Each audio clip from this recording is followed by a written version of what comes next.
And I now call on Ruth Maguire to speak on behalf of the Equalities and Human Rights Committee. Thank you. Presiding Officer, I'm pleased to speak in this debate on behalf of the committee in my new capacity as the convener of the Equalities and Human Rights Committee. I would like to begin by giving sincere thanks to our supportive, diligent and efficient clerking team for all their hard work. I also thank my fellow members for their care and compassion in exploring what were challenging issues, and of course wish to thank those who gave evidence and shared their stories with us. At 8 years old, Scotland currently has the youngest age of criminal responsibility in Europe. The minimum age of criminal prosecution in Scotland was raised to 12 in 2010, meaning that children under the age of 12 can no longer be prosecuted through the adult courts. However, children aged between 8 and 11 years old could still obtain a conviction via children's hearing, either by admitting an offence or by having an offence ground established via a proof hearing at the Sheriff Court. The bill seeks to address this disparity by raising the age of criminal responsibility in line with the age of criminal prosecution to 12. The bill also includes provisions on police powers to investigate an incident of harmful behaviour by a child under 12.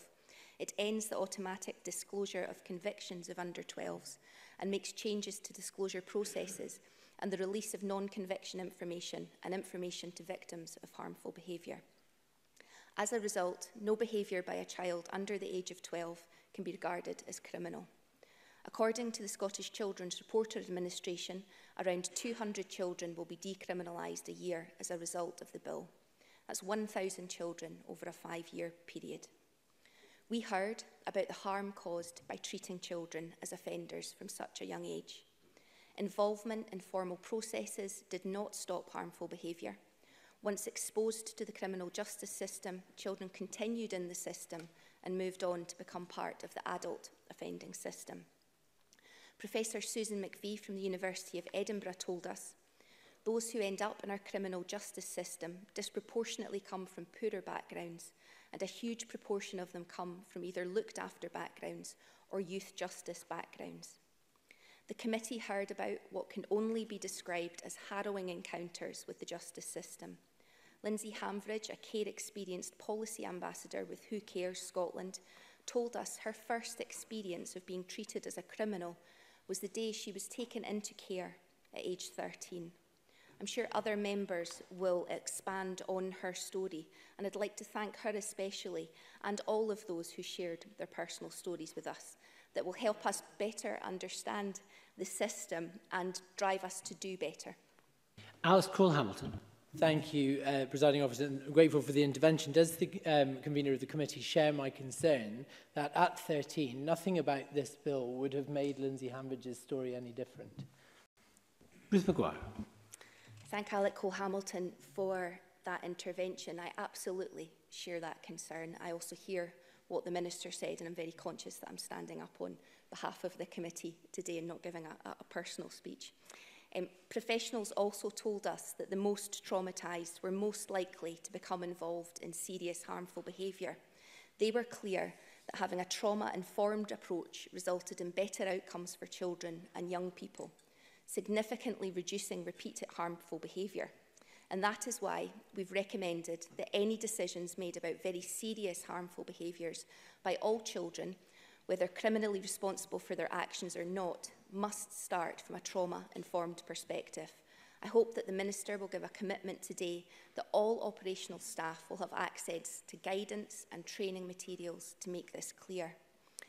We issued our call for evidence on the 27th of April and received 41 submissions from a wide range of organisations and individuals, including, amongst others, children's and social work services, looked after children and other children-centred groups, advocacy services and victims.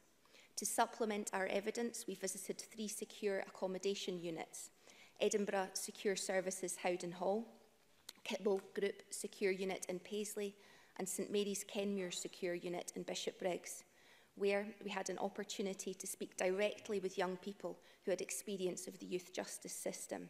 We would like to express our sincere thanks to the young people who shared their experiences and their thoughts on how the system could be improved.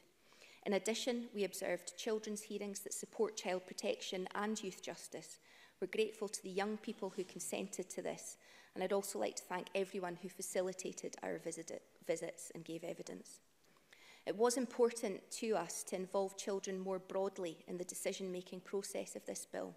As such, we took an innovative step by developing a downloadable toolkit, which from June to October, schools and youth groups could use to discuss the principle of raising the age of criminal responsibility.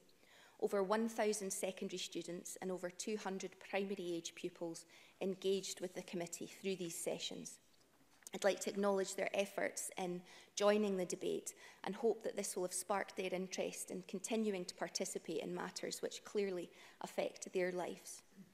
Many issues raised by the bill were discussed in detail by the committee, for example, around police powers, the interviewing of children, and the use of a police station as a place of safety. With the rest of the time I have available, I'd like to focus on two key areas: the age of criminal responsibility and the disclosure of conviction and non-conviction information. From the outset, we recognised the most difficult issue before us would be weighing up the various arguments to determine the most appropriate age of criminal responsibility. Many stakeholders queried whether a move to 12 was progressive or likely to meet Scotland's international human rights commitments. It was pointed out to us that increasing the age to 12 would only achieve the minimum internationally acceptable age as defined by the UN Committee on the Rights of the Child. Such a move would also only just lift Scotland off the bottom of an EU league table and would not achieve the progressive increase envisaged by the UN Committee. Others considered an incremental approach would give time to measure and review the outcomes of the legislation before raising the age higher. We struggled to reach a shared view on whether 12 was a sufficiently high age to achieve the outcomes sought. There was, though, a recognition that the age of criminal responsibility in Scotland was last increased 86 years ago. The committee felt it did not want to jeopardise this long-awaited opportunity to address some of the most pressing issues around the criminalisation of children and young people. So we accepted that the approach taken by the Scottish Government in this bill was grounded in the desire to make improvements and to reach consensus in the interests of a shared commitment to improving outcomes for children and young people now, to raise the age of criminal responsibility to 12. Members of the Chamber will, I'm sure, have their own views on whether 12 is the right age, and this is a matter which will no doubt be further explored as we consider the bill at stage 2. Turning to the disclosure provisions. Under the current system, any convictions gained between 8 and 11 have the potential to affect a child later in life, as convictions would appear on a higher level disclosure check or protection of vulnerable groups scheme record. In adult life, this could restrict the choice of career or training, compounding the disadvantage already experienced. The bill would end automatic disclosure of information relating to behaviour under the age of 12. Also, information about the behaviour of a child under 12 would only be disclosed as part of a disclosure application as other relevant information following independent review of this decision.